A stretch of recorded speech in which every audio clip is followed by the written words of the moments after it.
Annyeonghaseyo. Assalamualaikum warahmatullahi wabarakatuh. Kembali lagi di channel YouTube aku, Arini Ayu Lansari.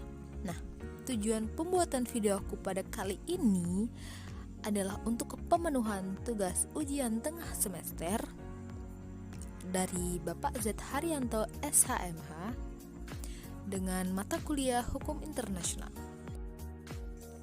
Nah, tugasnya yakni menganalisis dua kasus sengketa hukum internasional berdasarkan perspektif ilmu hukum internasional yang Anda ketahui. Check this out. Sengketa yang pertama yakni sengketa Amerika Serikat dan Iran.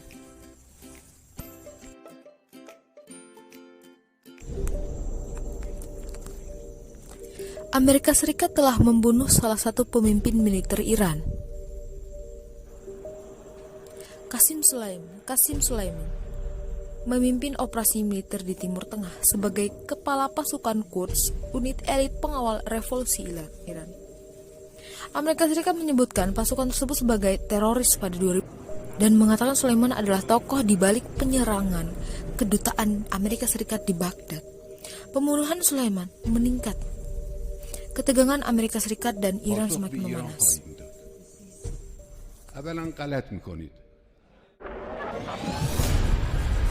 Namun, bagaimana hubungan Amerika dan Iran sampai bisa titik ini? Kedua negara telah memiliki hubungan rumit sejak 1950-an. 1953, plot kudeta. Perdana Menteri Iran Muhammad Mossadegh ingin menasionalisasi tambang minyak bumi karena sebagian besar dikuasai oleh perusahaan Inggris dan rakyat Iran tidak mendapat keuntungan atas itu.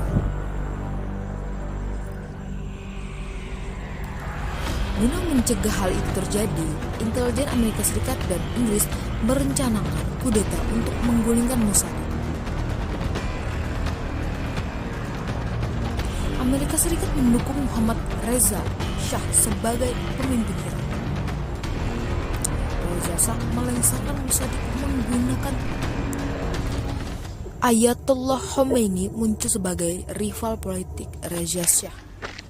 Namun, dia kemudian dilengsarkan karena dianggap memberontak.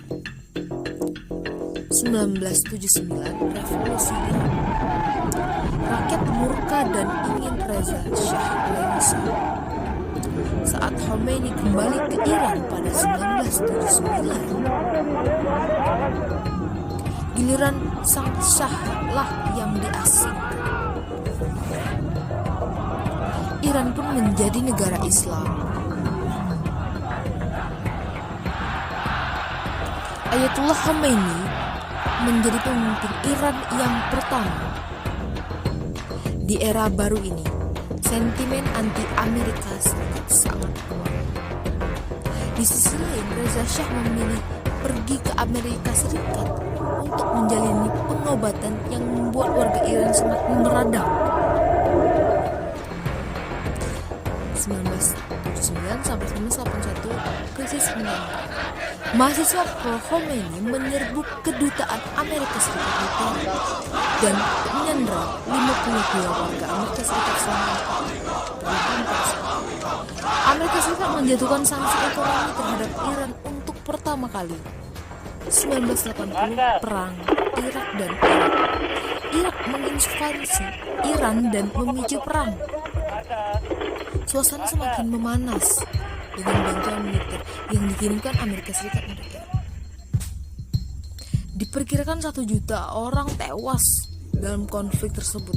Ayatollah Khomeini menerima kesepakatan gencatan senjata setelah perang selama beberapa tahun. 1988, penembakan pesawat. Hubungan Amerika Serikat dan Iran terus memburuk. Iran mengatakan Amerika Serikat dan Israel sebagai musuh terbesar. Pada 1988, kapal induk Amerika Serikat jatuhkan. Amerika Serikat tidak pernah meminta maaf atas kesalahan tersebut. 2002, terus kejahatan. States like these Presiden George and their Bush terrorist menyebutkan allies Iran, Irak, constitute dan an Korea axis of Utara evil, arming to threaten the peace of the world sebagai poros kejahatan. by seeking weapons of mass destruction. Amerika Serikat kemudian fokus pada program nuklir Iran. Komunitas internasional mulai memberlakukan sanksi ekspor minyak bumi dan ekonomi Iran pun terus terpuruk. 2015 kesepakatan Iran bersikeras program nuklir tidak berbahaya, namun setuju membatasi aktivitasnya pada 2015. Sebagai ganti pengangkatan sanksi ekonomi, namun pada 2018 Amerika Serikat muncul dan kembali sanksi diberlakukan. Pada 2019 Amerika Serikat menyebutkan pasukan pengawal revolusi Iran sebagai kelompok teroris. Ketegangan antara pemimpin Iran Ali Khamenei dan Presiden Amerika Serikat Donald Trump terus meningkat dan semakin meruncing dengan kematian Jenderal Soleimani. What has happened today with the attack on Baghdad airport and the killing of Qasem Soleimani, as well as a senior Iraqi militia commander, has turned this into a completely different game, a completely different and more dangerous crisis. Analisis saya, menurut saya, sengketa antara Iran dan Amerika Serikat adalah sengketa yang kemungkinan besar terjadi akibat kesalahpahaman antar kedua belah pihak. Entah siapa yang memulai dan mereka saling tuduh-menuduh antara Presiden Amerika Serikat yaitu Donald Trump dan Presiden Iran. Nah, sengketa ini sebenarnya bisa diselesaikan dengan beberapa cara. Yang pertama yaitu dengan cara damai, yaitu dengan negosiasi, yakni dengan bertemunya Presiden Iran dan Amerika Serikat dan berdialog, kemudian menemukan solusi tanpa adanya peperangan. Nah, kedua, yakni pencarian fakta. Nah, cara ini dilakukan dengan menunjuk badan independen untuk menyelidiki fakta-fakta yang menjadi sebab musabab sengketa dari kedua belah pihak, sehingga tidak terjadi kesalahpahaman dan tidak saling melontarkan tuduhan antar kedua belah pihak, yaitu Iran dan Amerika Serikat. Namun faktanya, sekarang ini Amerika Serikat malah memanas dan ingin melontarkan tuntutan, sehingga Amerika Serikat mengancam akan perang dunia ketiga.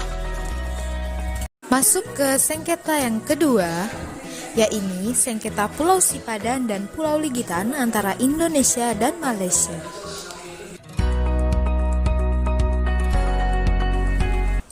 Pulau Sipadan dan Pulau Ligitan adalah persengketaan antar Indonesia dan Malaysia atas kepemilikan kedua pulau yang berada di Selat Makassar di bawah kepemimpinan Megawati Soekarno Putri, yaitu pada tahun 1996 tentang ketidakpastian baris. Kasus Sipadan dan Ligitan adalah menjadi kasus perselisihan pertama antara Indonesia dan Malaysia yang dibawa ke pengadilan internasional. Kita sama-sama mengetahui bahwa Malaysia menganggap kedua belah pulau tersebut dianggap Malaysia sebagai sebagian dari Indonesia. Tetapi dengan sigap Malaysia menarik peta yang sudah mereka edarkan. Saat itu, utusan dari Indonesia dan Malaysia belum diberi mandat apapun untuk mengelola tempat tersebut, karena masih membahas masalah yurisdiksi dan teritorial, sehingga menganggap bahwa kedua belah tersebut sedang berstatus quo atau tidak dimiliki oleh siapapun. Nah, tetapi Malaysia tidak mengindahkan hal tersebut, sehingga terjadilah perselisihan antar kedua belah negara. pada akhir tahun 1960-an, di mana konflik Indonesia dan Malaysia dimulai. Kedua negara tersebut belum menyadari dengan kebenaran Pulau Sipadan dan Ligitan. Dan kedua negara belum menyadari tentang status yang dimiliki oleh pulau tersebut. Dan kita dapat melihat bahwa Malaysia masih menggunakan peta yang dibuat sebelum dibentuk kembali. Pada tahun 1988 sampai 1997, kita dapat mengetahui bahwa kedua negara mencoba melakukan cara diplomatis untuk menyelesaikan permasalahan tersebut dengan diadakan pertemuan, yakni di Jakarta pada 17 Juli 1995 dan 26 September 1995, serta di Kuala Lumpur pada 22 September 1995. Kemudian pada 21 Juni 1996. Kedua negara tidak menyentuh opsi diplomasi. Pertikaian antara Indonesia dan Malaysia sudah lebih 30 tahun dan dapat dimengerti bahwa permasalahan ini adalah menyangkut emosi beberapa orang. Kesimpulannya, dikarenakan secara diplomatis tidak bisa menyelesaikan sengketa yang ada, sehingga permasalahan antar Malaysia dan Indonesia dicoba untuk dinaikkan ke Mahkamah Internasional. Dan peran Mahkamah Internasional sebagai pihak netral yang membantu menyelesaikan sengketa yang ada. Nah, pada 17 Desember 2002, Mahkamah Internasional kemudian memutuskan bahwa yang memiliki kedaulatan penuh atas kedua pulau tersebut, Pulau Ligitan dan Pulau Sipadan, yaitu ke tangan Malaysia. Karena kenapa? Mahkamah Internasional telah menyelidiki terlebih dahulu dan berperan menanyakan kepada kedua belah negara apa saja yang sudah dilakukan kepada kedua pulau tersebut dari kedua belah negara, untuk melihat secara hukum mana negara yang menjaga dan juga membantu kedua pulau tersebut. Mahkamah Internasional dapat mengetahui bahwa Malaysia memiliki sejumlah dokumen yang menunjukkan bahwa adanya peranan yang dilakukan pemerintah Malaysia atas kedua pulau tersebut. Sedangkan di Indonesia, Mahkamah Internasional tidak menemukan dan tidak mendapati bukti administrasi dari pemerintah Indonesia, dan hanya menemukan bahwa pemerintah Indonesia hanya menjaga pulau tersebut dan melakukan penangkapan ikan di sekitar pulau tersebut. Sehingga sengketa tersebut dimenangkan oleh Malaysia, dan Indonesia merasa kecewa terhadap keputusan Mahkamah Internasional dan harus menerima putusan dari pengadilan.